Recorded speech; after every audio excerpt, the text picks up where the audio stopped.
Hello, hello, hello. I can't see chat yet, though, actually. I can't see chat from the sofa. Hello, hello, hello. Do I need to up my volume? Alright. So, as you guys can see, the bracket right there. And we're waiting for them just to start up. Let me go ahead and make another announcement. Don't jinx them, Corey. Come on now. Come on now. You have money on them? I thought you said you couldn't support us. What happened? But you have money to bet and gamble? SMH. I'm kidding. I'm kidding. Let me go ahead and make an announcement in the AoE Discord. We are live. And you guys can see the bracket right there. I believe, yeah, Sunnyside was supposed to be playing today. Sunnyside JV was supposed to be playing today. Oh, let me go ahead and pull up the draft because I didn't think that I'd get in here. I didn't think I'd be able to get a invite into the lobby, but I ended up getting one. So let me go ahead and add them on here real quick.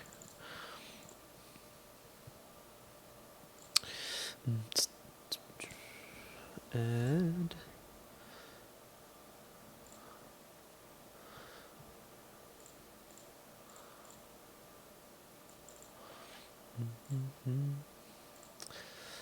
I'm pretty hyped. We can look at the bracket later. But let's go ahead and check out the banning phase. Boom, boom, boom. Check it out. Beautiful. Beautiful. You know what's good when Gooch is here. True. Alright, let me finish this announcement real quick. How you guys doing today, though? But yeah, Sunnyside JV was supposed to play today, correct? But they got cheated. I'm kidding. I know Corey was so excited to play. Alright. What's up, Joe? What's up, Chris? Oh, thanks, North786. Thanks for being a great bot. And that's a ban.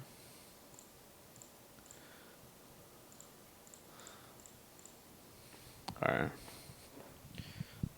Let's do this. I'm excited to see how well Varsity does.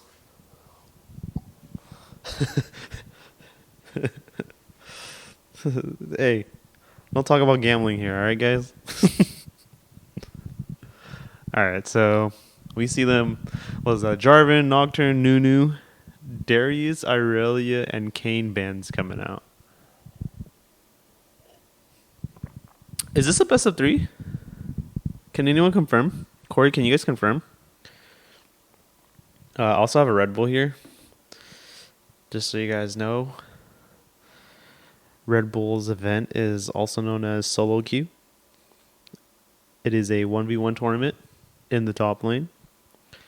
Check it out. Free entry. Qualifier is... No, AoE warm-ups for the last qualifier is this weekend on Saturday. And then the following Saturday is going to be the actual AoE event. Make sure you guys make it. It is a best of 3 and loser gets side selection. All right, thank you. Thank you, Fire Blake, for the clarification. Fresno Unified eSports is here. Best of 3. Oh, wow. I'm honored. Hello and welcome. Let me actually VIP you both right now.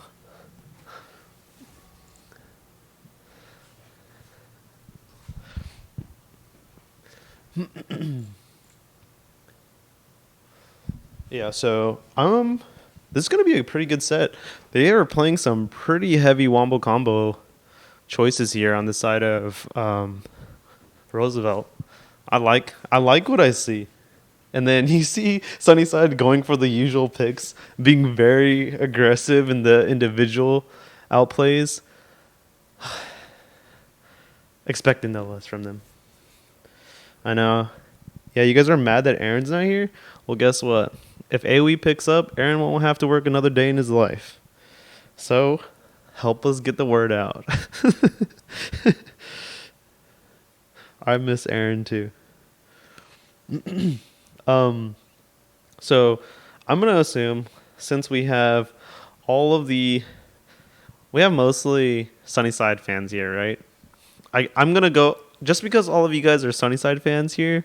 I love Sunnyside, of course. But guess what? I graduated from Edison, so I love Edison more. And then on top of that, since you guys are all against Roosevelt, I'm gonna be with Roosevelt this time around. Uh,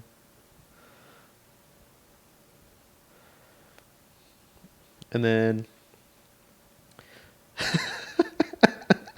T4D. Hilarious. It was, just for the record, it was 2010, okay? You're a hater.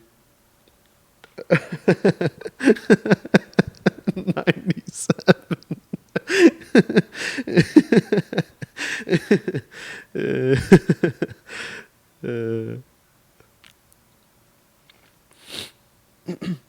Smooth transition, thank you.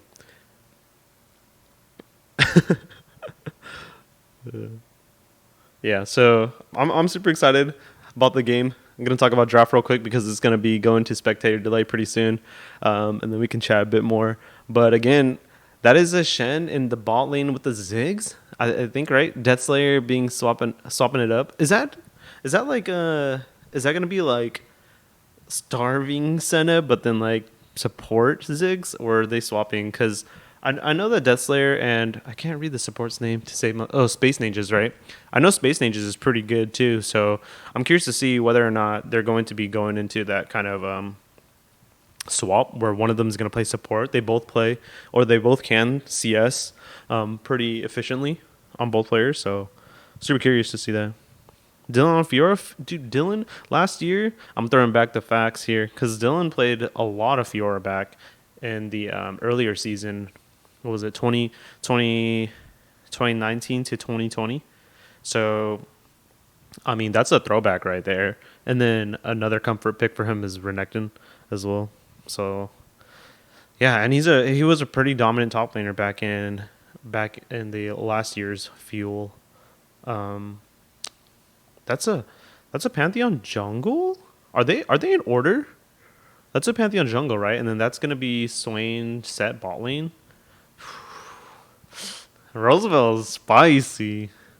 I want to see that do well. That's gonna be super exciting for sure. And then like just think about how much potential Sunnyside has to make plays across the map, and then you look at design science and you're like, yeah, they can make plays across the map too. And even more so, right? Because they got Galio and Pantheon, so the responses are going to be insane. It's going to be extremely explosive this game. There's just going to be absolutely non-stop fighting from what it looks like, from how many melee champions there are too. There's two range champions. I don't even consider Swain as a range champion just because he needs to be in melee range to like do crazy shotguns with his Q, as well as his ultimate. What is his ultimate called? I forgot what his ultimate's called. Yo, what's up, Zerozen? What was Zerozen's name again? Can I get your name, bro? Just so that I can make sure that I can get you more well known into the community. It's a Locket Angle. Heck yeah. That's a Lee Sin Locket Angle for sure, right? And then a Knight's Vow from Shen. And a Redemption, probably. Yufeng, there we go. What's up, Yufeng? How you doing, man? Welcome. Everybody was looking forward to watching JV play today, too, so just letting you know. You guys got some fans. JV of Sunnyside has won the hearts of the AoE community. Shouldn't Roosevelt have gone with a standard AD since they have so much CC'd from Mambo? Probably, but I mean, hey, last year Roosevelt showed very good signs that they were extremely good team. I guess team oriented when it comes to like team fights. Like they are just really good synergistically. I don't even know if that's a word, but They just do really well with each other. And then Sunnyside, I mean, Sunnyside last year, they were just super good individually and good in the smaller skirmishes. But I mean, you guys saw it. You guys saw it in AOE. Like, everybody is good. Everybody is good. Everybody's getting better. Everybody's building off each other. So spectator delay falling off here real quick, and we're gonna be going into game pretty soon. So, oh snap! I'm excited. Hello, hello, silly Raven. Welcome to the stream. Hey, Wongo, how you doing?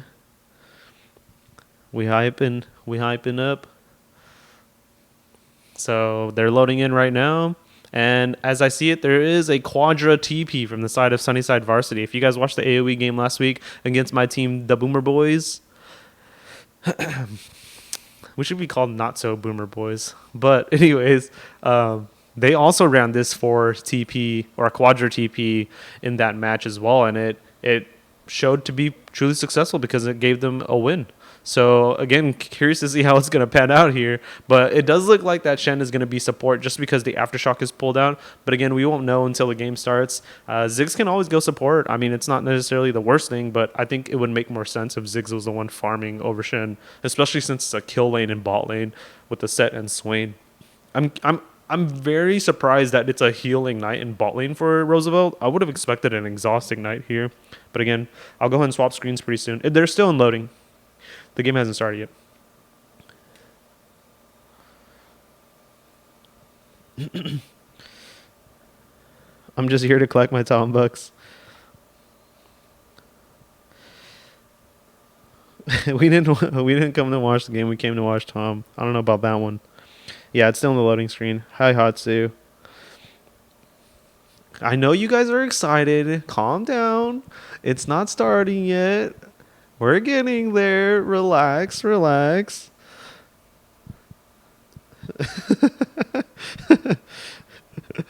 Hydrate. All right, I'll crack open the Red Bull here. Again, Red Bull's event is this, or next Saturday. Not this Saturday, but the following.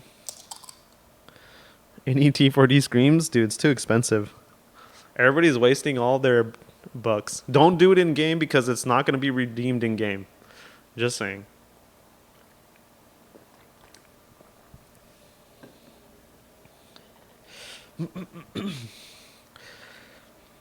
Can JV sub for varsity? I don't even know how those rules work yet. Silly Raven. Our game has not started yet for our team. What team are you from, Silly Raven? Let's go. What's up, Flurry? Hi, DMX. All right, game is finally starting in, so we're going to go ahead and transition in once I get this set up. Objective timers real quick. And we're going to get right in there. Let's do it. Yeah, so we got this like Bluetooth set up now so I can actually do it from here. Boom, boom. You guys ready for this? Let's go on the red side. We have Roosevelt High School. And we have Kennen, Pantheon, Galio, Swain, and Set, and a pause. And then on blue side, we have, and I think I know all their names actually, Dylan in the top side on the Fiora, a.k.a. Eggs and Rice, Darkblaze 155. That is also known as the team captain, Timothy Her. And then in mid lane, we have Ethan. I don't know Ethan's last name. Send Headpats on the Aatrox. Shen, also known as Space Ninjas, a noob student athlete debuting in AoE, showcasing that he has an insane amount of ability to overperform over even collegiate students. And in the support role, in this case, not in the support role, in the AP carry role in the bot lane on Ziggs is Deathslayer. He's a Yang too, yeah. Yeah. So again, unfortunate that there is a pause, but again, that gives us more time to just kind of talk about what's going on here. Because, I mean, look at it. It looks like there's going to be an invade, right? I'm excited. I hope it's an invade. Oh, and we're going right back in? Ah, no invade. It looks like they're just doing a 5-point. Oh, they might potentially do like a 3-man invade or something, is what it looks like. Nah, pretty straightforward. Ooh, a D ring on Cannon top. I like it. Very aggressive. Very aggressive. Going for the AP though, you do got to keep in mind that if you take the adaptive runes on Kennen and then you pick up a Doran's ring, all that extra adaptive force is going to be going back into your AP instead of your AD. So you don't get to do that nice ranged harass with the bonus AD. So very questionable choice there. Not quite a fan, but again, I don't play Kennen, so I can't say anything. Everything that I just said is nullified by the fact that I don't play it.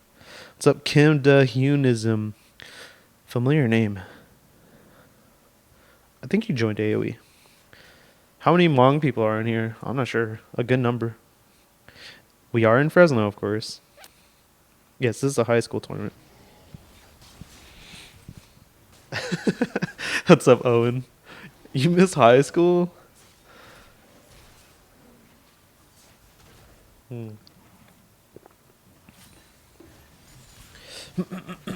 High school invitational, and then I believe this is group stages right now. Best of 3. Welcome, Meow the house cat.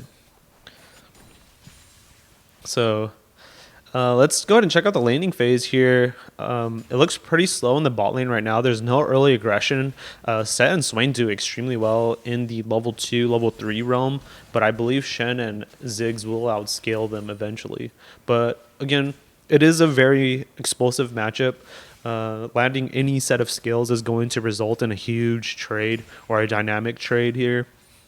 And you'll see that Pantheon started in the bot side here, just going for that normal clear, and same thing for Lee Sin, starting red buff right into the Raptors. Oh no, it was a Krugs into Raptors here. So Pantheon only doing a 2 camp and then heading up to the top side here, and Lee Sin full clearing the bot side. And they're both almost exiting at the same time here. Galio, oh man, I don't know, man. You guys, Galio into Aatrox is not the funnest time. Aatrox does super well against any melee champion, and then on top of that, he does well into AP champions. So you put those two together, he's twice as good into that matchup. So again, Galio, again, way more useful though, I would say, than Aatrox if you ignore the laning phase. So depending on how well Pantheon does in this matchup for Galio, we'll pretty much buy a free pass for Galio to get out of here.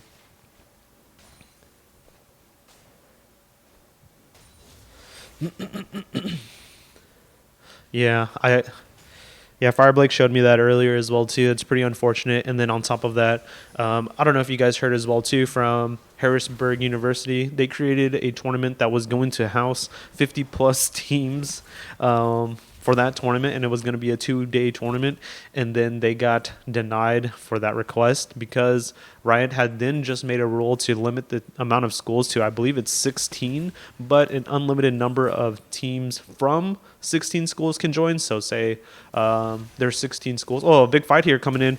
Ooh, flash taunt by Galio here to set up, and Pantheon flash stunning, pulling out on Lee Sin, pulling the first blood onto the Galio. Aatrox almost able to walk out alive, and then Ken coming in with the TP to follow up and gets the kill on double kill actually, and Pantheon going down in a big 2-for-2 trade here. With Galio's TP online, he's going to TP and go ahead and deny the fact that Fiora is going to be walking in and trying to take this kill with that red buff. And again, a beautiful play by the side of Roosevelt here, and Sunnyside looks like the one that has to be the reactor or reacting team to the plays being made by Roosevelt. And again, this is what I was talking about, the level of explosiveness, the amount of TPs, teleports coming out in such a short amount of time.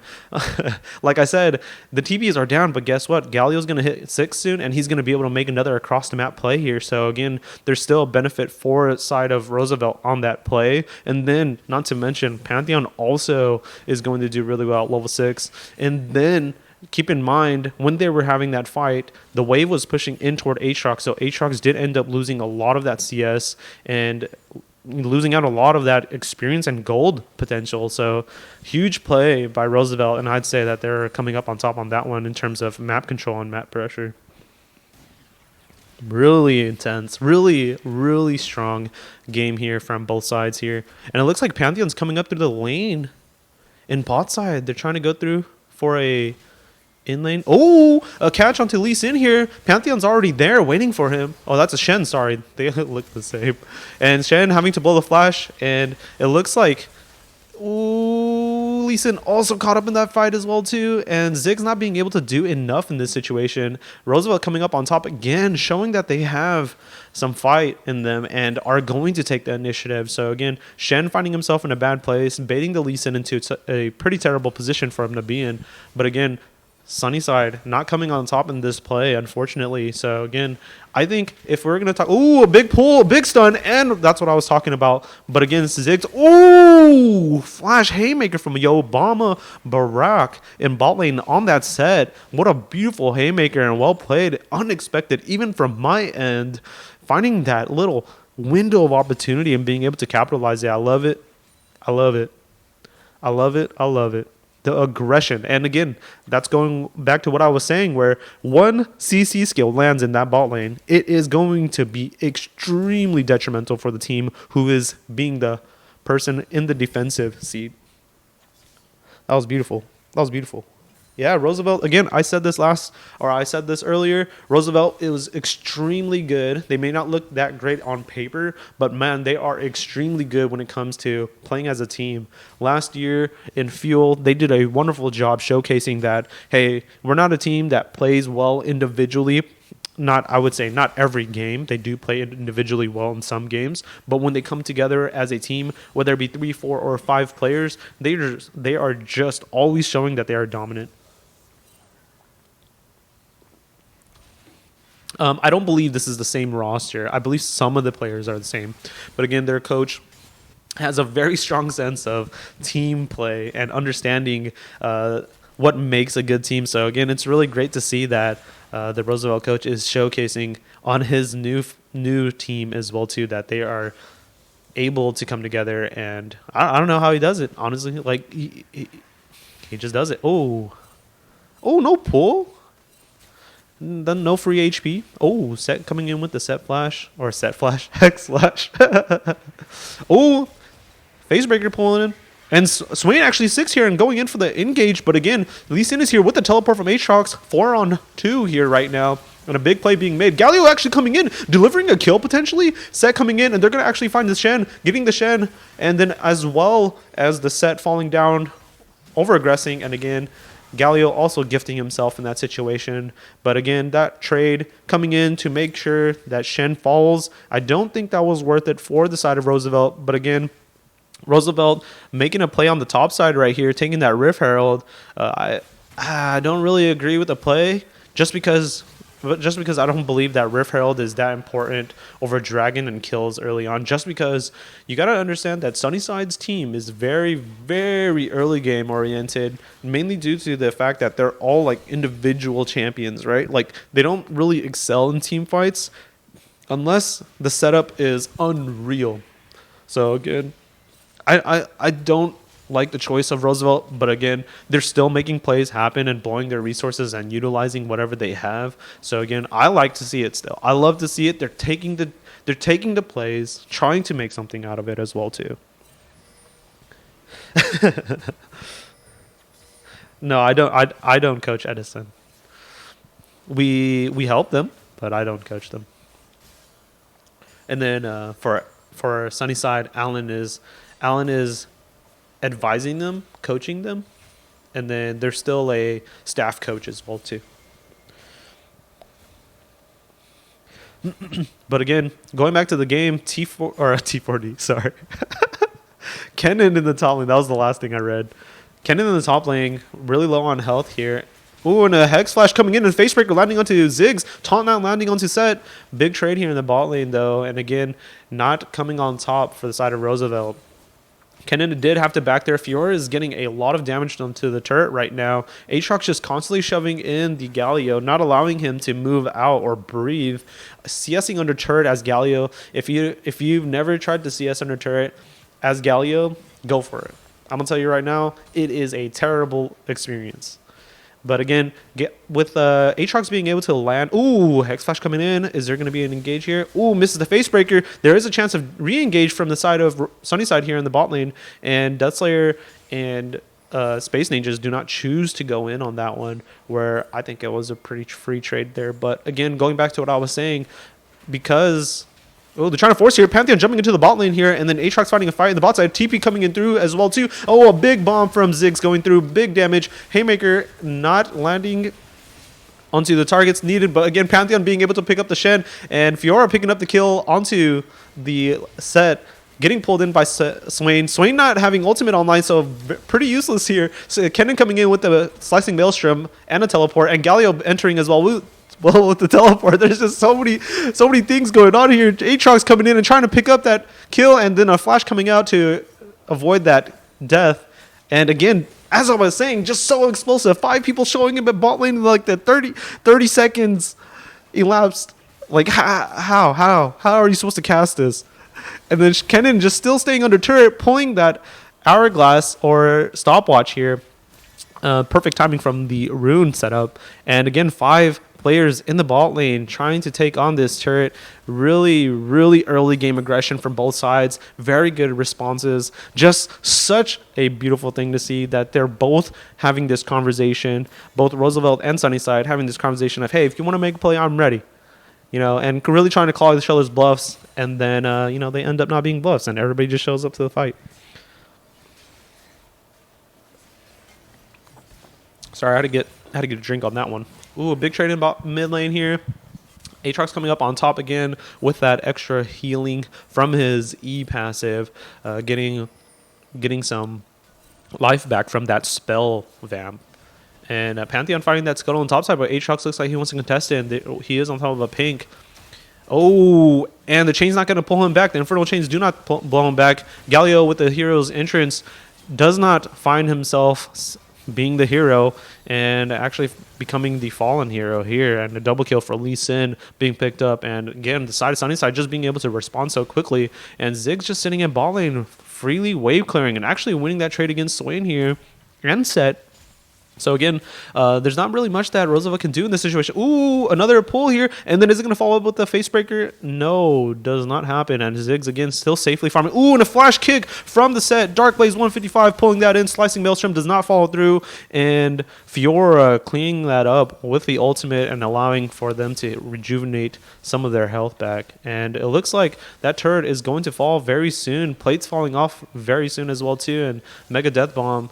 Was it Mega Inferno Death Bomb or something like that? Stopping Swain's back there, and Swain having to take a stroll back to tier 1 turret bush to try and find himself on a safe recall. Ooh, and a dash back in from Aatrox, but doesn't necessarily lose that trade still. Being able to regen back up with that against Spell Vamp and almost stealing that bomb or stealing that blue buff with a bomb from Ziggs. Again, now it's starting to look like Roosevelt is faltering a bit. They're in need to find a play to counterbalance this pressure.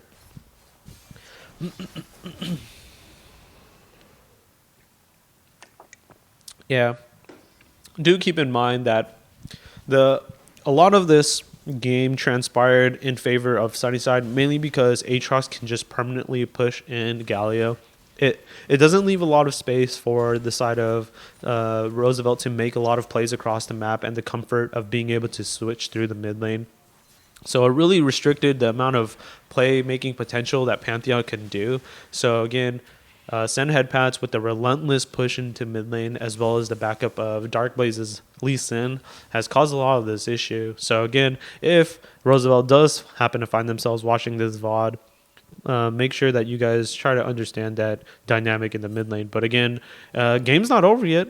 There's still a huge potential for Roosevelt to make a play here. And again, still trading in the ball lane. Ooh, a dive in mid lane here. It looks like Fiora's diving with Aatrox and Lee Sin coming in late, and they're trying to get this Galio down, but Pantheon jumps in. Turret's going to fall. There's no defense of the turret anymore, and Galio falls down, getting that heal back onto the entire team. And then a huge fight in bot lane as well. Shen United We Stand right onto Ziggs, does not finish up saving him, and then the showstopper pulling Shen out and saving Swain from the danger of Shen's skills. But again, Shen and Set coming out fairly healthy, winning that 2v2 bot lane, and then Aatrox being traded in mid lane here as well too during that dive. But again, that was an intense play. Again, one play being made bot side and then one play being made in mid lane. It seems like both teams understand that their level of understanding that there's a number of heads in certain places, being able to make that decision to make a play there. So again, you gotta keep in mind how the comms sound like when they're playing.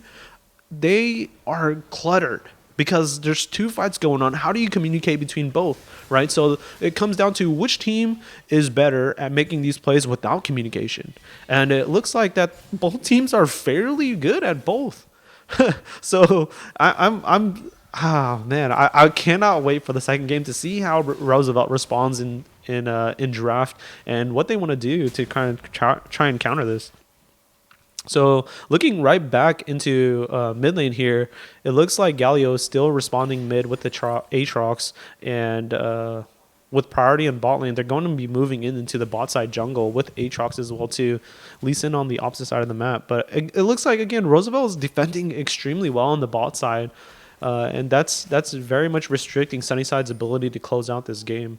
So again, props to Roosevelt's bot side here. And let me go ahead and get their names real quick. It is Yobama, Barak, and Wingate X. Again, exceptional job from them defending this bot lane. Ooh, Galio using the hero's entrance to deliver himself away from danger. Finds himself escaping this time around. Not the best way to utilize the Galio ultimate, but again, nonetheless, saving himself. Ooh, Shen doesn't notice that the Pantheon's there, and then Set's there as well too. Use the Haymaker and the Showstopper to pull him back closer to his team, and then Fiora coming in with the TP and getting a huge shutdown or a huge kill. And Darkblaze godlike here, Swain picking up that kill on Shen, and then Aatrox as well, finding himself in the middle of it all. And you know what Aatrox does: resets, damage, finding himself a couple of kills there and a 1-4-4 trade. And again, very good for the side of Sunnyside there, just because it was the support that was traded for the rest of Roosevelt's team minus Pantheon. And again, Moby Boots coming out fairly late onto Pantheon, trying to salvage the play, being in a lot of places at the right times. And again, just a lot of damage going on to turrets right now. Rift Herald in bot lane, mid tier 2 turret being taken and shoved in. And again, let's see the response of Roosevelt to see what they would like to do here. And Rift Herald, Shelly's going to get another crash here? No way. And it does. And a fight also breaks out from this United We Stand, following up onto Fiora, and they're going to get engaged. A two-man taunt into a Fiora engage and a follow-up from Aatrox with the rolled ender. And Swain trying to run away, barely hanging on by a limb there, and bot turret being taken down as well as the inhibitor in the midst of this fight. Lee Sin with that new skin, very flashy, finds the kill onto Swain. Galio trying to buy some time, pulling the wave a bit so they can't end the game here. And Lee Sin finding resonating strike onto the Galio and going to be chasing him down here as Ziggs tries to take this turret. Doesn't find the satchel charge on to execute for the turret there. And again, Lee Sin finding the kill onto Galio, having to use the Dragon Strike though, or Dragon's Rage, sorry. And again, Sunnyside Team 1 being able to take that bot side inhibitor and moving back down, econing their jungle, denying and choking out Roosevelt's resources. And again, just very well played from ahead from the side of Sunnyside Varsity. And Roosevelt has to find some sort of miracle here and start salvaging some plays and start getting those shutdowns, start trading kills. Dragon Soul, not that big of a threat right now because, again, third dragon is being secured for the side of Sunnyside Varsity. So there still is some room for Roosevelt to come back into this game. But again, Fiora is just going to be finding Pantheon here. Pantheon blowing the E a little too early. Ooh, Galio coming in with the hero's entrance. Does not find the knock up onto Fiora. And Fiora having to expend that ultimate and then having to walk away from that. So not a huge loss for the side of Roosevelt, but again, not the best way that they want to be using their resources right now because their time is running thin. It's looking pretty grim right now. Fiora freely pushing top lane as well too, and Super's in the bot side. And the side of Roosevelt does not have a champion that can freely pull in or kill super minions, and a big engage potentially here. Oh, if you're jumping right back in, uses a riposte a little too early, does not find a connection with the riposte, and a TP coming out from Unsure who. There's too many TVs. Taunt coming through. 2 people being hit by that. Aatrox coming in from the backside. Blows the World Ender. Slicing Maelstrom coming through. Or Infernal Mega Death Bomb. I have no idea which order that is. And a Showstopper coming through to pull himself out into safety under the turret. Does not provide the safety net that he was looking for. And it comes out to an ace. Double kill for Lee Sin. And it looks like Sunnyside's going to be ending that first game against Roosevelt. Going into the second game. What a wonderful play from both sides. I love to see it. But again, Roosevelt suffering a bit too early on and unable to bring the game back in their favor. So again, I mean, dude, that was just a freaking mouthful. Tell me that wasn't a mouthful. Both teams just, oh my goodness. Just back to back plays. How do I even shoutcast this game? I need my boy Aaron. Fantastic Fat Man, where are you? But yeah, my goodness. Oh, it was a wild. Oh, let me go ahead and show you guys a bracket instead. We can go ahead and look at this real quick. Checking it out. Let's check out the graphs. Damage. Oh my goodness. Zig's doing an insane amount of damage. Total damage dealt. Aatrox just constantly shoving in the waves. Damage taken. Lee Sin absorbing so much. Pantheon, Swain, and Galio. And then we'll go ahead and check the vision score as well too. Huge from the side of Shen here. And that's just being from ahead, you know what I mean? So let me go ahead and close up the league client here. All right, so we can go ahead and check out the bracket here. And these are the teams in Fresno. Oh, for those of you that are from a local, let me know if you guys are watching in the chat and tell me about your teams. We love to help out. We'd love to help out as many teams as we can in any way possible.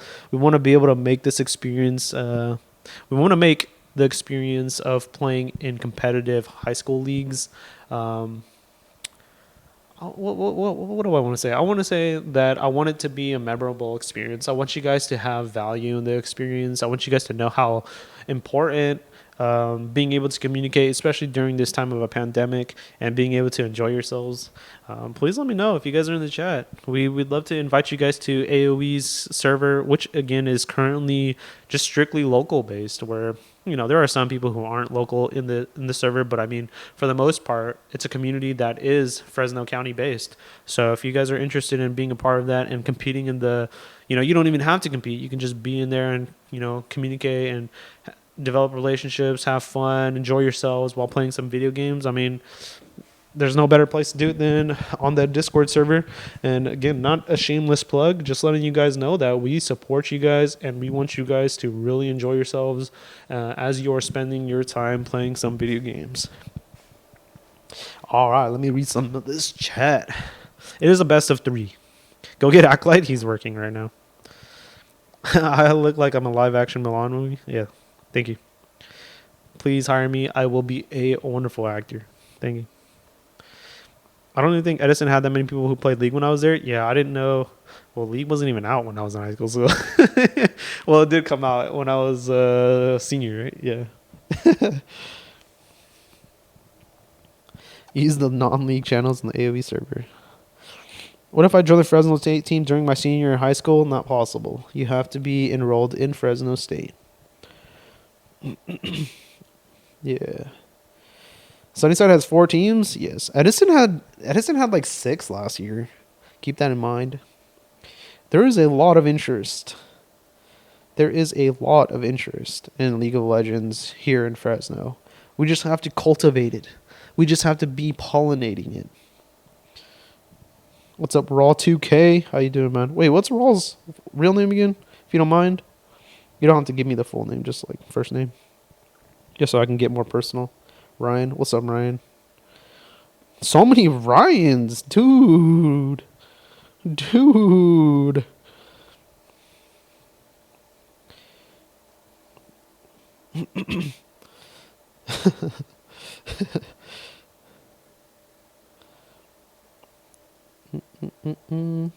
Sacred Wild didn't say what's up. Did read your comment though. How you doing, man? Did they just handshake the 5v5 bot? True. Akko Taco, what's up, man? And Silly Raven, thank you so much for the subs, the gifted subs to Corey Hugh and Lunatic Plus. Thank you so much for the subs. Much love, much appreciated. Love you guys, and thank you for the support. It really means a lot. Yeah.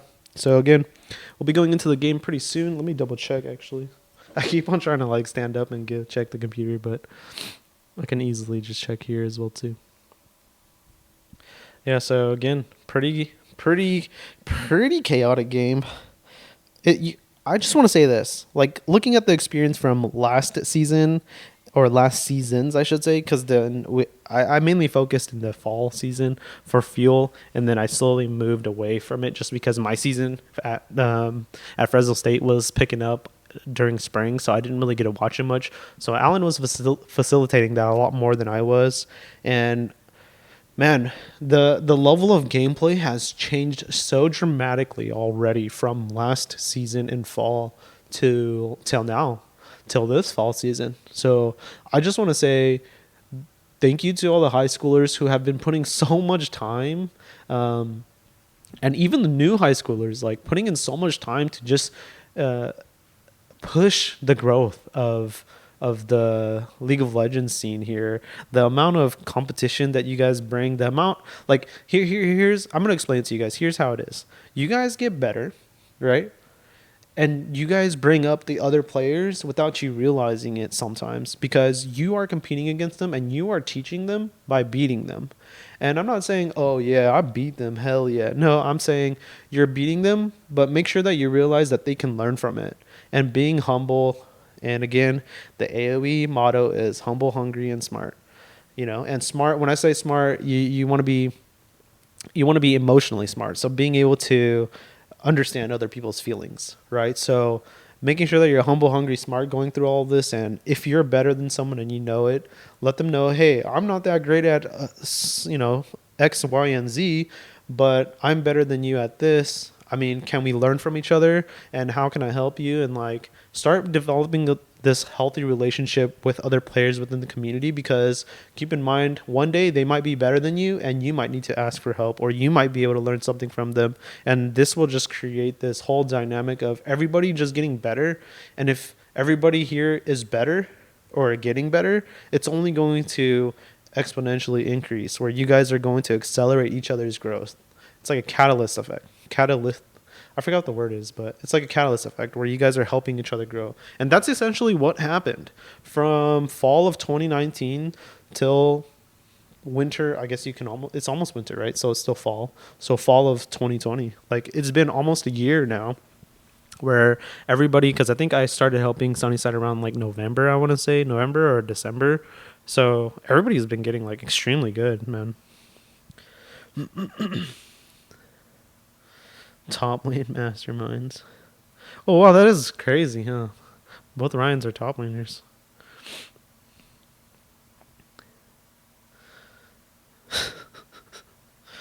Always humble. Always humble. Yeah. You guys got any questions? Y'all got any questions? Any questions about AoE? Yeah, I think we're still waiting for their game to start. Let me go and double check here real quick. Yeah, we're still waiting on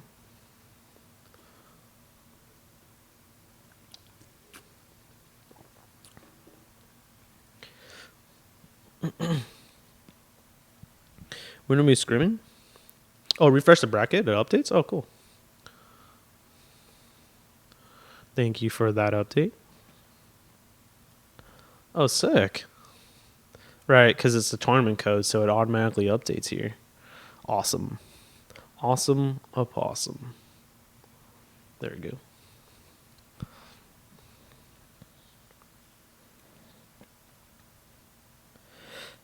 Waiting for the scrim against Fresno State tonight. Hopefully you go toe-to-toe with them. I hope so. I hope you guys beat them. Please beat them. As you guys saw last night, if you guys did tune in on the Fresno State game, they did end up losing. And again, I wanted to clarify as well too, which made me pretty upset. Just as a coach, I didn't get like personally attacked or upset about it, but their seed number 9 in the tournament was supposed to be either top 3 seed, but because they joined late, they were registered as seed number 9, being at the lowest, even though I think they were like D2 plus. So the lowest team there was U.S. Air Force, and I believe they were around like gold to platinum level. So them being 8th seed above seed number 9, that UNLV, they were again D2 plus, was pretty unfortunate, and there was nothing they could do about it because the brackets had already started. So we ended up playing against one of the top 3 seeds in our lower bracket or loser bracket round, and that's what happened last night. So we lost 0-2, and now we are out of the Mountain West Conference Invitational. So Fresno State will be free again to start entering other competitions. So we will be entering those, and then as well as the next season of AOE. Fresno State will also be open to scrimming AOE teams more often as well too, just because that has been taken off our schedule. So there's that. There's a kart team? Yeah, I believe so. I'm not sure. I'm not sure how that one works. I believe someone explained it. Kart does. I think you can play for either team, right? You can play for your school team or you can play for kart, from what I understand. This doesn't relate to AoE, but have you looked at the S11 items, or are you ignoring that until it actually comes out? No, I did. I did look at some of them. They looked very strong, and I didn't see it. I didn't see the listing of what items they took out, but I did see the new items that were coming in. They're like mythic items that have like insane completed set bonuses, and then as well as like actives and passives. Yeah, it's ridiculous. I'm not a big fan of it because, keep in mind, items were a variable that were meant to be versatile but not extremely OP, mainly due to the fact that you can change items, but you can't change items to meet the standards of specific champions, right? Whereas like if you change champions, other champions can't buy other champions, but champions can buy items. You know what I mean? So what I'm trying to say is you shouldn't ever change items to be extremely OP just because certain champions are going to benefit better to those items than other champions. With that being said, when you make a really good item really good for another champion, now it makes every other champion obsolete.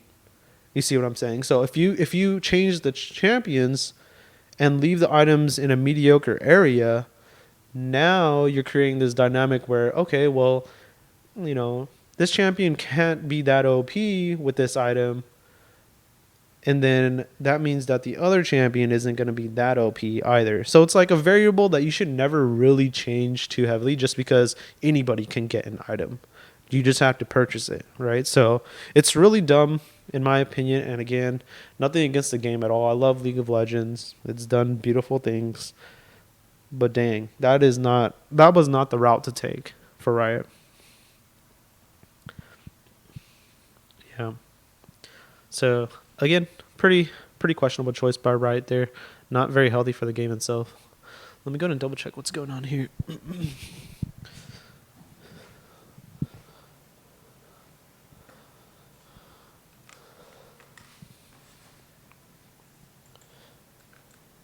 Oops.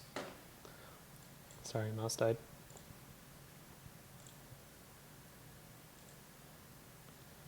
Oh, okay.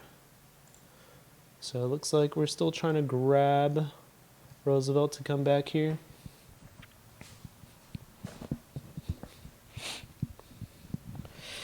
When range champions could buy Sterex, yeah. When I think it was Callista was the champion that could benefit the most from that build, where she can just pretty much frontline with Sterex.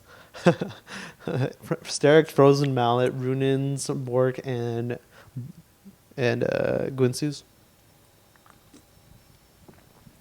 That was great. That was a good time. Right? Like, I mean, they created Phantom Dancer anyways, right?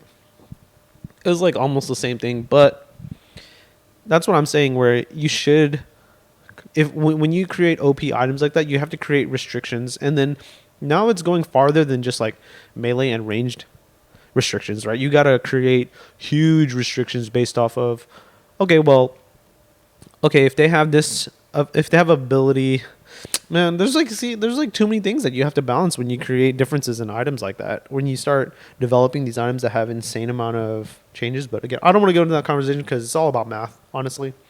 And you guys are already in school. You guys don't need to hear more about math. Are they in lobby? I believe so. Sunnyside's in lobby. Okay, they just got in here. So they should be starting up pretty soon, starting up that draft. And welcome to the stream, Padalilion. Try Runins on Vayne, it's OP.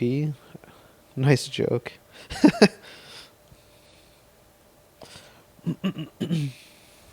Alright, they're going into draft. Let me go ahead and pull it up for you guys so you guys can check out what they're going to be picking for this next draft, next upcoming draft. Oops.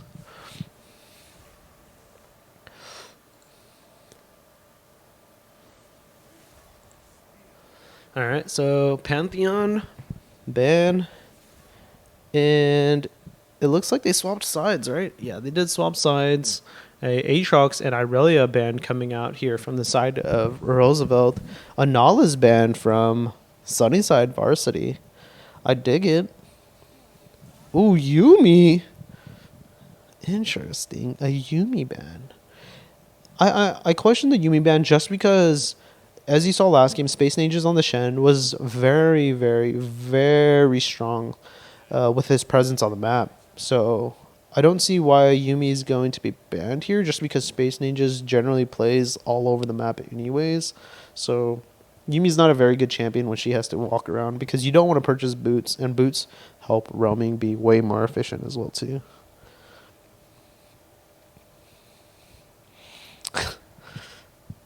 Yeah. So again, first pick Jax. Oh, what? Did they already do pro draft? Oh, they did pro draft, huh? Yeah, they did pro draft. There's no way they didn't do pro draft here, right? Like, so again, I guess we missed out on the draft here. Totally okay. But Camille and Jax matchup, Camille hard loses that. Just so you guys know, because Jax can block Camille's Q, both sets of Qs, and none of the damage goes through. So Jax can have a huge advantage over this laning phase. Go Sunnyside. And keep in mind, this match is a 1-0 in favor of Sunnyside High School varsity, or sorry, Sunnyside High School Team 1. And that's a triple AD from the side of Roosevelt, mid, top, and jungle. And that's a Udyr pick? I think that's accidental? Was that accidental? They may have to restart lobby. Yeah.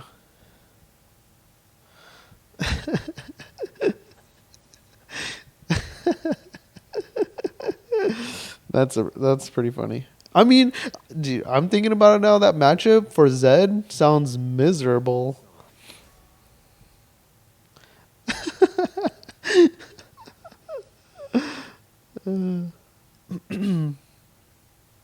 Yeah, so I hope we don't see that Udyr. I think Kane is a very bad pick into Hecarim, just from my own experience. I think Lee Sin does very well into Hecarim. So again, I think there's just a big screw up here in team champ select here. They might just be throwing out those bans just because, I don't know, maybe something happened. But again, Zed into the, what I think was supposed to be Yasuo. Zed into the Yasuo matchup was supposed to be very hard for the Yasuo early on. And then later, once Yasuo starts scaling in. Oh. Even if it's lagging, it doesn't mean that mid lane messed up, right? So, see how this goes. Oh, man. I'm so surprised that Roosevelt took this route of playing these champions.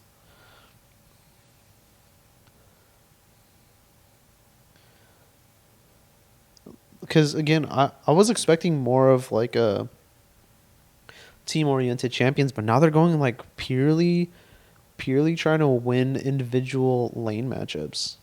An allusion to Ezreal as well too. Like the level of aggression that changed from Roosevelt's side. They just went from complete team oriented gameplay to completely going for the skirmishes, like way smaller skirmishes.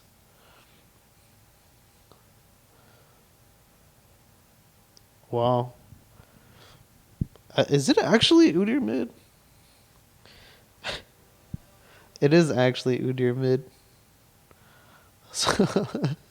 I mean, hey, you look at it on paper, I would not want to play Zed into Udyr. That just sounds miserable. But it also gives, because there is a build right now for Udyr where you basically just stay in lane and sustain forever and just shove the lane. And that's what the Phoenix stance. Yeah. So unfortunately, we won't get to see that beautiful Phoenix stance.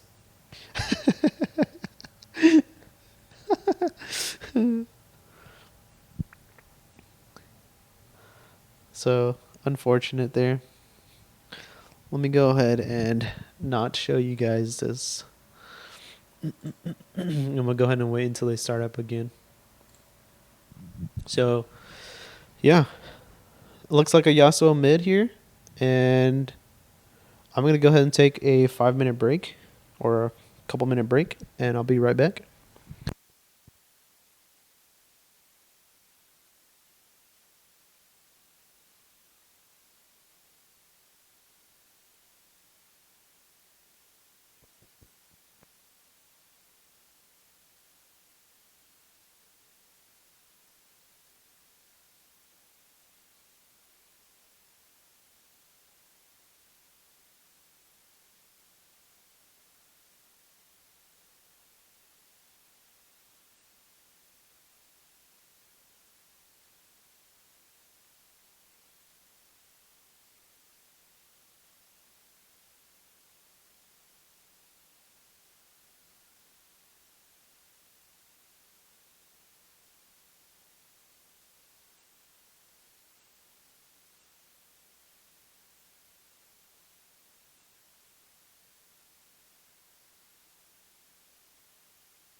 All right. Let's get back in here. They're starting up the draft again. I'm seeing a Nocturne down here.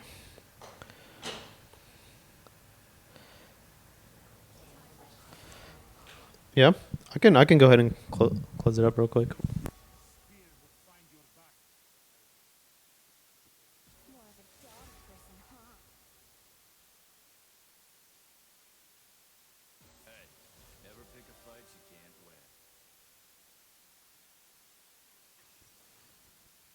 Give me one sec here, guys.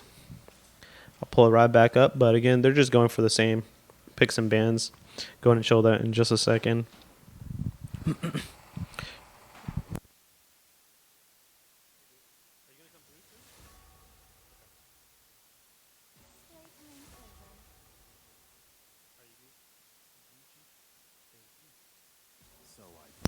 All right.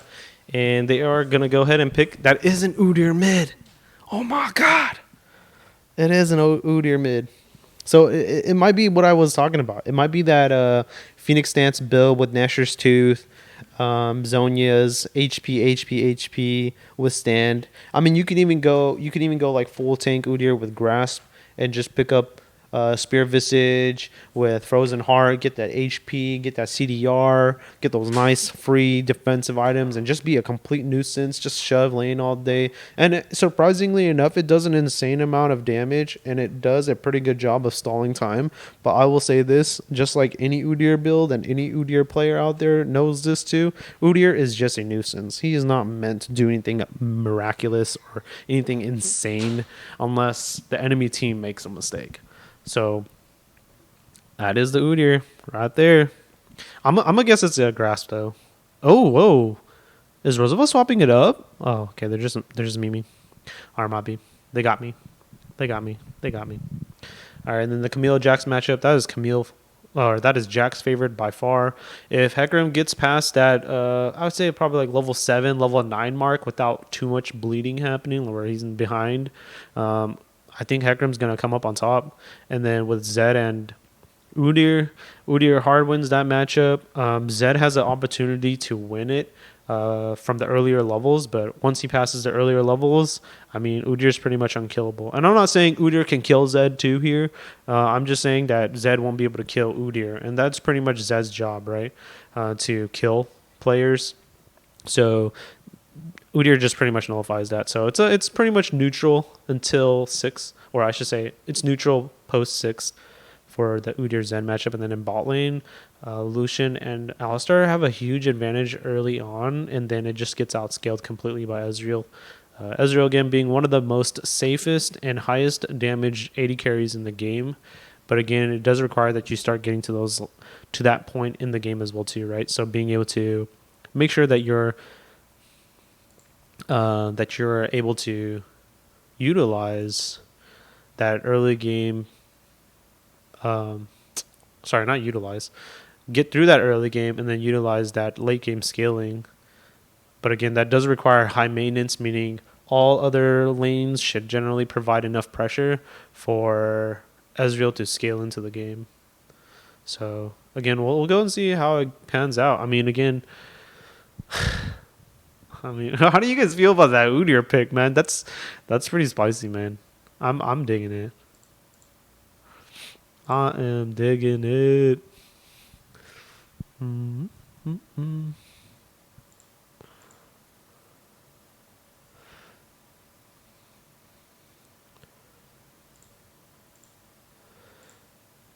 Let's see here.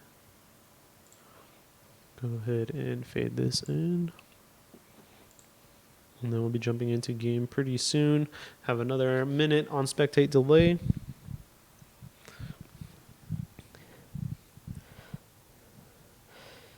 That is just Tom's stance. Yeah. That was a good one. That's the 5th hidden stance on Udyr's skill bar. I love PTA Udyr, and you go Warrior Triforce. Yeah. And then you just two-shot people. Pow, pow. With that Q, the Tiger stance. Lethality Udyr and tank AP-ish. Yeah. I mean, in top lane, Udyr is super fun. I'm not so sure about mid lane. I've never really looked into that. That sounds pretty good into like a Zed matchup though. So they must have thought of this in Pro Draft too. You know, I wish I could have seen the I'm pretty sure I got messaged to check out the Pro Draft, but I apologize. But I wish I saw the Pro Draft just because I want to know how that sequence of events happened. Like, they obviously had to pick Zed first, right? So then the Udyr pick came after. But I want to see what transpired to them picking Zed first and then not expecting that Udyr to come out. Because I assume they banned Irelia and Aatrox to counter the fact that they were going to pick Zed. But it ended up backfiring. All right. So, jumping in right now. We're in loading screen. Let's go ahead and see what summoner spells they took here. And I'll go ahead and show you guys once they pop right through in that game. And, oh man, you guys are going to love this. There's heal, barrier, and grasp on Udyr in the mid lane.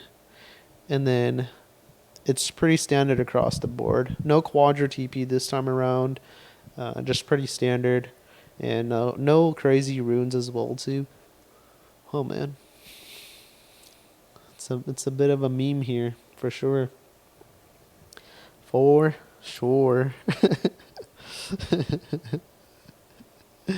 Oh man.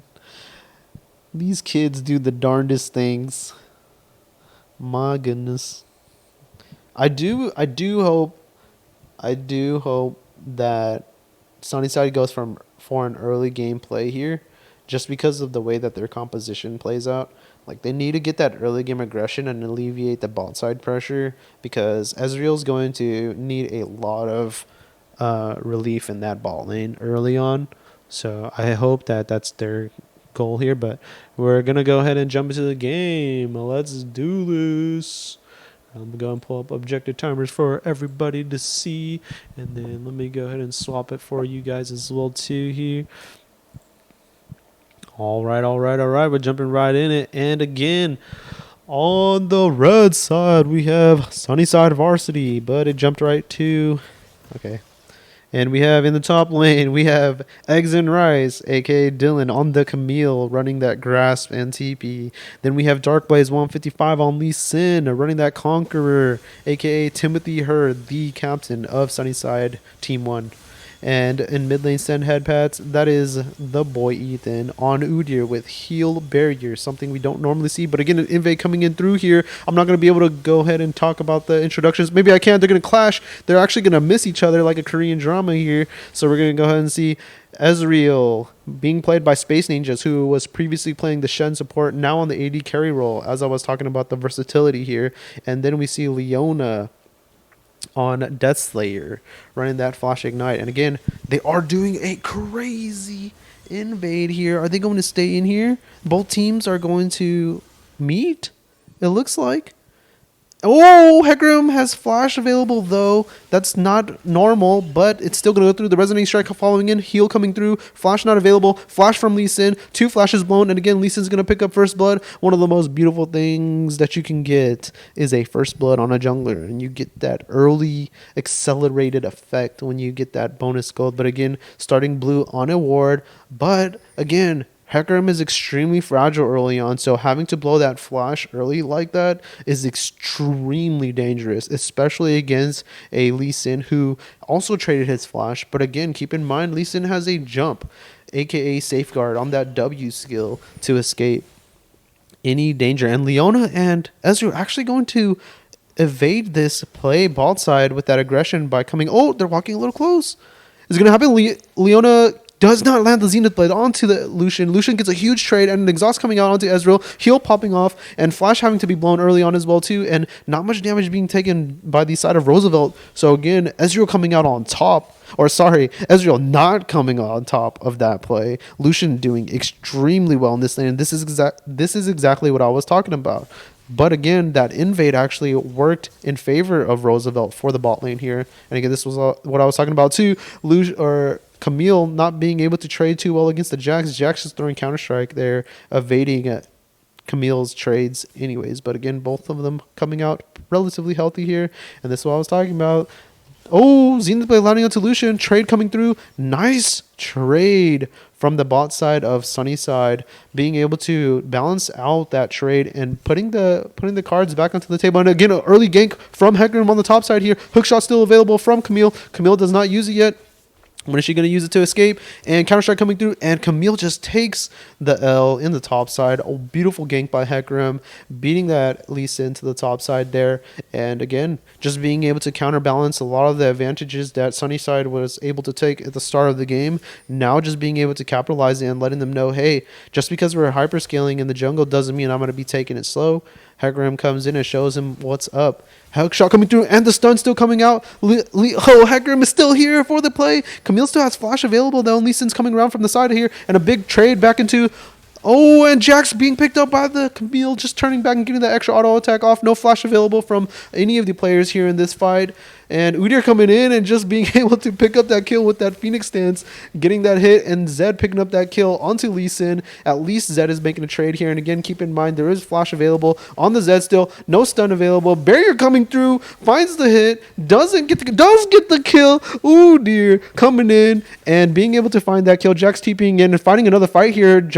the leap strike, not online yet. Oh, and the stun, the bear strike, not being able to pick it up here. And a big play by Sunnyside to pick that up. And unfortunately, Jax canceled his auto attack animation. He would have gotten a kill, possibly gotten triumph and leveled up, and would have been able to pick up that kill, double kill. But again, just wonderfully played by Sunnyside, being able to trade resources, make those trades, have those TPs, and playing to each other.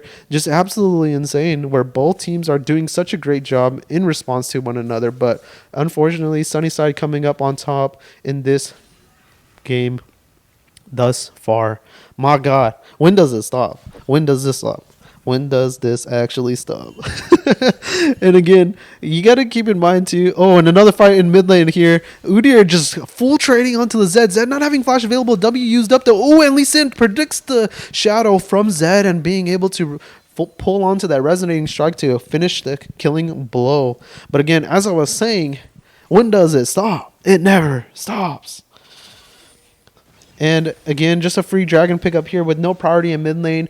Sunnyside has a huge advantage here and no demolish online here. Ooh, Udyr taking a little grasp there. And again, a red buff available. Oh, taking a bit of damage here, trading on the turret. Udyr showing that champion may be overtuned. Sorry, bad joke. But I mean, look at this play, right? Like, as I was saying, they're just going back and forth, trading jabs. But this time around, oh, a big play here in mid. Oh, and Hecarim coming in with the charge there, and then Lee Sin going back in does not have the ultimate available and finds himself delivering a free kill to both the jungle and mid, and then another fight breaking out in bot side here as well too. Alistar landing the auto attack stun here onto Leona, not finding anything onto Ezreal here, but again a huge trade from the side of Roosevelt coming out in a more dominant bot lane in the early stages of the game. And again, keep in mind Alistar has much more sustain than a Leona does, mainly due to the fact that Alistar has a passive that heals everybody around him once a certain number of minions die, and Camille finding herself hook-shotting into absolutely nothing. Jax being able to land counter-strike, Zenith Blade landing into Lucian, but again, Pulverize picking up a double knockup, and then another fight happening in top lane as well too, and then a knockup from Hecarim jumping with Camille over the wall, and my goodness, when does it stop? When does it stop, guys? It never stops. Whew. And Hecarim again getting back into the game. Just finding opportunities nonstop. Again, both sides just being able. Oh, and a Zenith Blade landing on under turret, trying to go for that trade here as well too, and a big trade coming out from the side of Sunnyside onto the Lucian, opening up a possibility for for a dive, and Lee Sin finding his way back into bot side here, and a flash from Lucian not being soon enough, thinking that the resonating strike was going to be blocked by the minions, and it was not. Very well timed by Darkblaze 155 on that Lee Sin. Such a difficult skin to see as well too, so I do not blame Lucian at all on that late flash. And then moving back into bot lane with that Ocean Drake, Leona is still able to stay in lane and kind of rejuvenate back up and kind of maintain that pressure to guarantee that the push is made. Lee Sin still around as well too, and Hecarim just being able to freely farm here. And again, I think that Sunnyside's issue, the only issue. Oh, Zed coming in with the ultimate, coming onto Lucian as well too, dodging the Zenith Blade and potentially getting a double kill. But again, oh, and Lee Sin coming in for a kill here, pulls the resonating strike as Zed jumps back to his shadow, doesn't find himself an escape. But again, being able to capitalize a 1-for-1 there, support for a mid kill, pretty big. And again, Udyr coming in with no flash available, coming in, and Alistar being able to chain that CC beautifully, and Lee Sin entering back in with resonating strike and safeguard, and Udyr just being able to pick up that kill into bot side. And again, a frozen heart. Oh, and a flash E from Hecarim finding that kill onto Ezreal, and then Hecarim still finding a fight onto Lee Sin. But again, Lee Sin just way too fed, and picks up another kill. And Udyr is out of mana here, not being able to find another engage into the bot side here. But there is still a potential for a dive here. Are they going to look for it or not? And it looks like they're going to slow this game down just a little bit. My goodness, everybody just showing up everywhere, finding these fights and really trying to battle it out and just taking those trades. Don't blame Sunnyside at all, again, because they do scale better with that Hecarim. Ezreal can find himself in the game, but again, when I say scale on Ezreal, it's going to take him a long time to scale in, whereas Hecarim does hit a much better mid-game power spike along with a late-game power spike. So, man, very scary. The only thing that Sunnyside can't really respond to, I think, is the Hecarim itself. And not the greatest matchup for Camille on the top side here. Jax not having Counter-Strike up. Camille taking advantage of this, getting that full trade onto Jax. A trade that Jax should not have taken, but still, nonetheless, Jax still does have the initiative in this lane to negate a lot of the damage. And at this point, that Frozen Heart is complete. And a re-engage from Camille. Camille using the ultimate to avoid the Counter-Strike stun. But again, Hecarim still here. Misses the fear here. Is it going to cost him? And it looks like it's just going to be picked up no matter what from the top laner. So again, Hecarim showing a bot side, Hecarim showing a top side, just non-stop fighting. And then mid lane just trading kills as well too, exactly how I anticipated it to look. Frozen Heart into the Zed and just being able to out damage Zed through base damages here. So again, engage from Hecarim here as well too with the Zed coming through and just Lee Sin here for the counter engage or the counter gank and picking up a double kill for Lee Sin, being able to read that Dark Blaze just always there at the right time, making the right plays, stancing with this team in the right places. And the jungler of Roosevelt not being able to find himself in the right places at the right time, anticipating that the Lee Sin is going to be there too. So very unfortunate for the side of Roosevelt, but man, it's looking like a game still. Both sides not relatively too out of reach. My goodness. So I'm curious to see. A dive potentially happening here in bot side. Lee Sin stancing aggressively. Solar Flare coming out, missing onto Lucian. Lucian able to jump out of that. I think it's called Relentless Pursuit, jumping out of that Solar Flare. And again, Lee Sin still stancing around. But keep in mind, this time, as I was talking about it, Hecarim is actually here this time around to try and... Lee Sin landing a Resonant Strike onto Lee Sin, or onto Zed, and picking up that damage onto him, half the HP. And let's see if blue side of Roosevelt wants to re-engage onto this, but keep in mind, it looks like they're just not contesting it at all. Does Cloud Drake work on Udyr's Phoenix Strike? That sounds awful. Lee Sin going on the invade, fully disrespecting, but again, Hecarim's still able to secure the Raptor camp and moving upward. Sorry, chickens. And it looks like Camille's still having pressure onto the top side here. Hecarim having an opportunity, and Udyr just freely hitting this. Zed panicking a bit and just popping the ultimate a bit too soon before Hecarim can even show up. And again, it looks like Udyr is just willing to tank this, and they're going to go ahead and dive here. The Resonating Strike lands, fully conquer stacked, and just finding the kill from Sandhead Pats onto that Hecarim, and another double kill in the mid lane in the 2v2 skirmish under the tower of Roosevelt. And it's looking pretty grim right now, and it looks like Udyr is just slowly getting farther out of reach for the Zed to be finding himself getting any kills. And I do expect to see a Last Whisper coming up here, because there is going to be a lot of armor coming out from the side of Team Sunnyside, Team 1 of Sunnyside, because there is only AD on the side of Roosevelt here. And then, there's going to be a need for a Black Cleaver and a Last Whisper here in this situation. Thank you for the hydrating. Cheers. And as I'm getting a drink, there's still another dive into mid lane here. Just harassing him under turret. Absolutely absurd here. And again, Hecarim just free farming it out again. I do want to see how this game is going to pan out. Are they going to try and switch up Udyr into the bot side here and get Ezreal into mid? I'm gonna guess that they are going to try and choose that route, because Udyr is about to take mid turret as well too. And Hecarim trying to sneak this Rift Herald. Let's see if Lee Sin sniffs it out. Finding the Zed instead. This might result into him finding it anyways, and Lee Sin just so strong right now with that lethality, early lethality, because he is ahead in levels and in gold, being able to fight off Zed and Hecarim of that Rift Herald. But big play from Lee Sin, avoiding the counter-strike there, and Camille coming in with the ultimate and being able to find that kill onto Hecarim. Triumph coming through, almost avoiding death, but again, Jax finding that 1k gold shutdown. I think that is, if not Hecarim, the worst character or the worst champion that could pick up that 1k gold for Sunnyside. So again, that is extremely good for Roosevelt right now. 1k gold going toward that that Jack's hopefully picking up a Trinity Force and not a Black Cleaver and being able to hard scale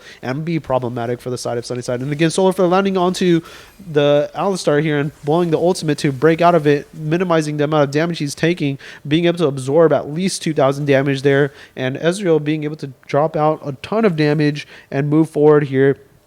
And now bot lane for Roosevelt is going to be extremely fragile under this dive, although there is no resource available from Leona ultimate. And again, Hecarim coming into the bot side here with Zed coming through with the roam here, and they're just going to find themselves focusing the Leona, and Zed actually ults onto the Leona and finds himself stunned there, potentially putting himself in fate or in a I forgot what word I was going to use there, but fatal. And again, a fight coming down here as well, too. Pulverize landing very well onto Lee Sin. Lee Sin kick actually hitting Alistar with the Hecarim's body. And Leona jumping back in with the Zenith's Blade while Ezreal's tanking. Ezreal barely living by a sliver of health. And Lee Sin having to die here as there's another trade here as well, too. And on the other side... No, wait. That was just 3v4 bot. And that was a full trade for... Sunnyside. Wow, this is just getting out of hand. And as you guys see it too, Rift Herald being popped in mid, and then Leona actually building a more aggressive item here. We see a Bami's Cinder. I am surprised on that build. Alright, so it looks like the game is just bleeding out for Roosevelt here. Let's see what they do to try and patch up these bleeds. And I think they should just group up at this point, because I don't think they're going to individually win unless Jax finds himself a kill here and a big engage from Jax. But unfortunately, it looks like they're not fighting anymore. So just again, as I was saying, Jax just has the initiative in that fight every single time. Camille showing a little bit of them dance moves here. Yeah, so let's see what the lane assignments are going to look like here. Ezreal is moving toward the mid lane here. Udyr is finding himself picking up that blue buff and potentially moving aside. Ooh, a big resonating strike a Dragon's Rage into a resonating strike, picking up that Zed kill in the mid lane for Lee Sin. Hecarim coming up topside to try to make another play here and clearing out the vision, applying pressure. But again, Camille also scaling in here as well too. And this is the third Drake going inside of Sunnyside. Again, that's going to put them at sole point on that Infernal. Moving inward, though, what are they going to choose here as their next play? I'm going to guess that they're just going to try and go bot here. Or potentially just let Udyr do his thing, because Udyr, again, is still pathing mid here. Camille's still playing relatively safe. Just playing weak side for what it is. Just trying to maintain pressure, playing it safe. Doesn't know if Hecarim showed in topside. And keep in mind, Hecarim did a pretty good job there. Udyr just absorbing damage, BMing just a tad bit, knocking them back in, and starting to absorb a lot of resources here. The team of Sunnyside coming in to back him up. Barrier being propped as well too. Hecarim blowing the ultimate as well, being able to try and CC them and set up a fight. But again, Lee Sin's just going to find himself closing that out. Udyr just taking absolutely no damage, knocking him back. Alistair knocking him into turret, tanking the turret, but absolutely taking no damage. Lee Sin blocking half the culling as well too with the Udyr, diving right under turret. There's absolutely nothing that they can do about it. Udyr just finding himself inside, pushing himself in, and just tackling the entire team. 2v4. Well played by the side of Sunnyside. Udyr and Lee Sin doing such a great job of working as a tag team, tanking, shielding, tanking, shielding, tanking, shielding. And again, the composition of Roosevelt, just full attack damage, easy itemization from Sunnyside to just pick up complete armor stack. And again, keep in mind, Udyr with the 40% CDR, two very gold efficient items on a champion like Udyr. Just tons of armor. That's about 230 armor, I'd say, or 250 armor actually, just from items alone, not including base. So Udyr increasing the efficiency of that shield quite heavily. Ooh, and a big trade up here in topside here is Jack's going to find the kill into Camille. Does not find it. It looks like Camille being able to back under the turret pretty freely here. And again, big damage onto the bot side turret and mid side turret has fallen, as well as the inhibitor. So early game pressure, not much damage on the side of Team 1 Roosevelt to clear out super minions. So it's going to be a lot of pressure being applied mid as Baron comes up in about a minute and 10 seconds. Camille trying to find that engage in topside, but again, topside turret finally falls on the side of Roosevelt. And now they're starting to conquer the top side of the map. Ooh, big flash kick from Dark Blaze 155. Camille finds the ult onto Zed, picking up the kill onto Zed as well too, and then slowly working in on the Hecarim. Hecarim having to blow that ultimate in a more defensive route. Ooh, and a flash pulverized by Alistar, trying to find that Leona and knocking him into turret, and get Solar Flare coming up to avoid that happening. And then again, Team Sunnyside coming in with the TPs and just cleaning up this fight, just running them over and pushing in this top side to try and close out the game. But again, Lucian still is alive to try and defend this push. None of the players on the side of Sunnyside are down, so it looks like it's just going to be a clean sweep right into the base and trying to pressure that in as Udyr just continually tanks the turret and just stands in it with no problem at all, trying to find himself in that place. So again, Sunnyside really showing their ability to draft here as well too, and Roosevelt falling short with their composition, trying to respond with more individual play. Hecarim trying to find a fight here and salvage it. I love it. Alistar following up with a knock-up combo, and then Hecarim dying for his sins, and then Dragon's Rage kicking the Alistar out as well too, hitting up Jax, ultimately ending up with a 3-for-0 trade, and the turret just falling down. Send headpads just standing there with a bunch of shields. And it looks like Sunnyside's going to take this one. A 2-0 sweep from Sunnyside Varsity. And it looks like that will be the end of this series. My goodness. I really wish Roosevelt stuck with their initial game plan. I would have liked to see them respond with that sort of power and that sort of skill level again. Oh, sorry. Oh. So, all right. That was pretty entertaining to watch, mainly because of that Udyr mid. I'm going to be honest. GG's, everybody. How did they not see Leah as a threat? Very true. They went Jax, Zed, and Ali, yeah. There was a lot to think about for Roosevelt there as well too. Sunnyside, I think, because Sunnyside didn't respond with any bans from the previous draft, I feel like Roosevelt should have just taken another chance with that composition where they played a very early game, mid game aggressive composition, and they should have just went for the Dragons again this time around. So I'm very shocked that Roosevelt didn't take that route again, just because it really put Sunnyside on edge, and it actually gave them a much better chance. But again, very respectable, very, very early on in the season as well too. So you can't really expect too much from it right now, just because a lot of the teams are kind of just getting in their groove, really working with each other as well too. So props to Roosevelt for standing up to a team who has been playing relentlessly for the past year. So again, props to Roosevelt. GG's. I love to see it. I love to see all the innovative ideas, especially like Udyr pick up, and then the hyper aggressive composition chosen out by Roosevelt. I mean, I just can't wait to see it be more refined and to see what they have in store for the rest of the season. So my goodness. Yeah, I will definitely be or likely be checking out those games. I may have to create another channel just so that I can catch every game onto stream so you guys can all watch them too. Because again, I believe I've already scheduled a stream match with Sunnyside JV tomorrow. So I may run 2 streams just so that you guys can watch it. I'm definitely going to record them for a fact. Nice meme, Corey. What's up, Julo? Thanks for the T4 scream. Let's go.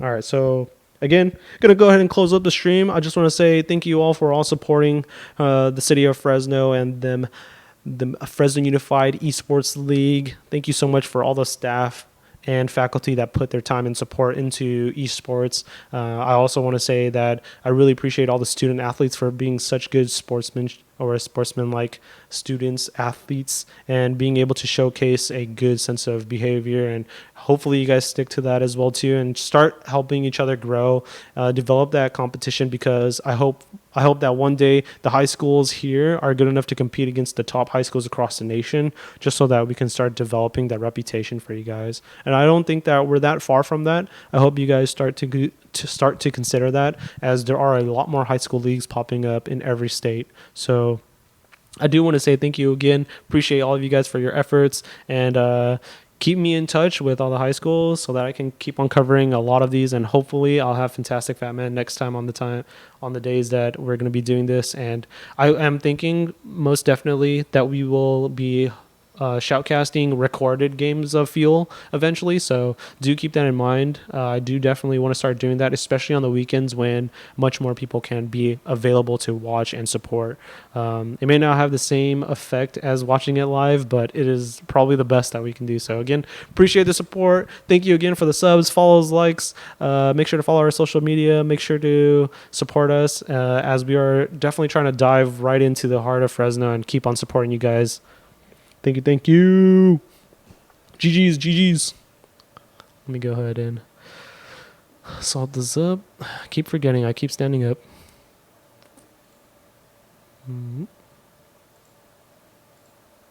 Bye-bye, guys.